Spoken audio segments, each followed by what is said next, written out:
So last year I started taking this workout thing a whole lot more seriously, and as a newbie coming into the gym, I started doing some more research on trying to create the most optimal diet, making sure I get my protein intake in, my carbs, all that good stuff, as well as some of the supplements that I can take to enhance my performance and recovery. And how could I have not stumbled upon the holy grail of supplements known as creatine? Once I read up on it, it's something I definitely want to hop onto, and I started actually taking it. But as I did some more research, I found out that there's some studies that are been shown to have been related to hair loss, and I'm like, oh crap, here we go again, you know, another thing that we have to worry about. So I decided to do some more in-depth research that I wish was more out there when I was actually trying to figure out if I should take creatine or not, because most of the studies say, hey, as long as it's not in your genetics, you're 100% fine. It's the most researched supplement, yada yada yada, right?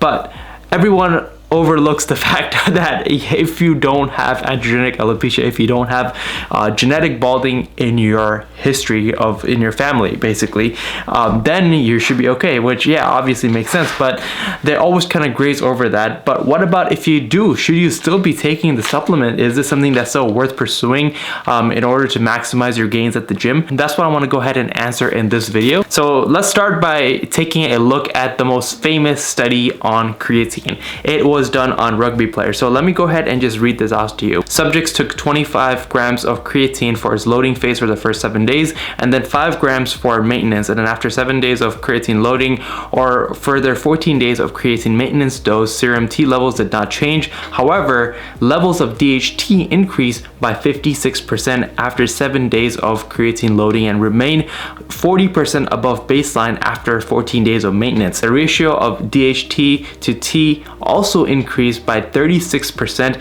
after 7 days of creatine supplementation and remained elevated by 22% after a maintenance dose. And so based off of this study, it was concluded that creatine is linked with hair loss. So after the study came out, everyone pretty much in the fitness community started to freak out, like, hey, you know, creatine spikes DHT, increases testosterone levels, and yada yada yada, therefore I'm gonna go bald if I take creatine. Now, parts of it I would say is absolutely true, because elevated DHT levels is directly related to increasing hair loss, and that's no doubt about that. However, again, if you are not genetically dispositioned to lose hair from DHT and it's not been a problem in your family, then you should be 100% okay. There's absolutely nothing for you to be worried about. But for people like us, what should we do? Like for people who are already losing hair. But the interesting thing is that it is not simply that black and white, that hey, creatine causes hair loss in balding men. So if we even just take a little bit of a deeper dive into this, there has been numerous studies that have found that basically you just working out generally alone can spike your DHT levels up to 14%. So in theory, you working out alone should be making you bald faster. But does that mean we just stop working out? Hell no, you know, absolutely not. You trying to preserve your hair should absolutely not get in the way of you trying to look and feel your best in the gym and in your everyday day-to-day life. So Derek from More Plays More Dates actually made a very interesting video on creatine and hair loss. So in his little self-experimentation that he did, he basically started taking creatine monohydrate every single day, but the only thing that he did differently was that he was taking dutasteride and his system was completely depleted of DHT itself. So there was not even a single gram of DHT found in his system already. That's why for him, taking not only creatine, but also him being on gear wasn't too much of a problem in terms of his hair loss. Does that mean that we should also be depleting our DHT levels in order to get the maximum benefits of creatine?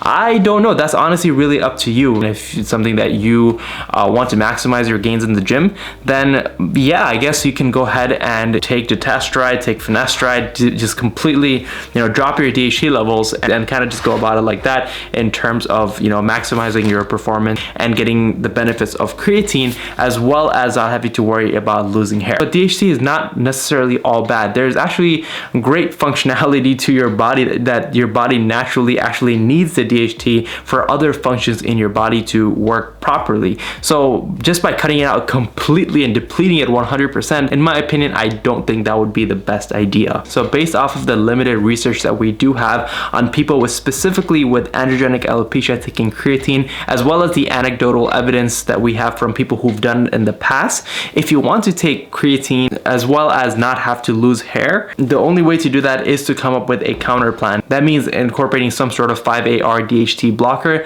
whether that's finasteride or dutasteride. If you don't have a counter plan in place and you're just taking creatine while you have androgenic alopecia, this will most definitely speed up your hair loss. So the safest conclusion is that this stuff right here doesn't just cause hair loss, it simply speeds it up if it's already in your genetic lottery, and it's in your genetic history. And if that's the case and you want to hold on to your hair for as long as possible, it's really up to you on whether you want those extra gains or you rather keep your hair for a little bit longer. And if you are just a normal person who has a full head of hair in their family, your dad has a full head of hair, your mother's side of the family, everyone, there's no sign of balding, then this stuff's not going to do anything for you. Like you're going to be 100% okay. Even if your DHT levels are elevated, it's not going to affect your hair. But again, if you are watching my channel and you have been following me for a while, and my channel is mainly based off of just hair loss content, if this is something that you are considering, then it's definitely your call,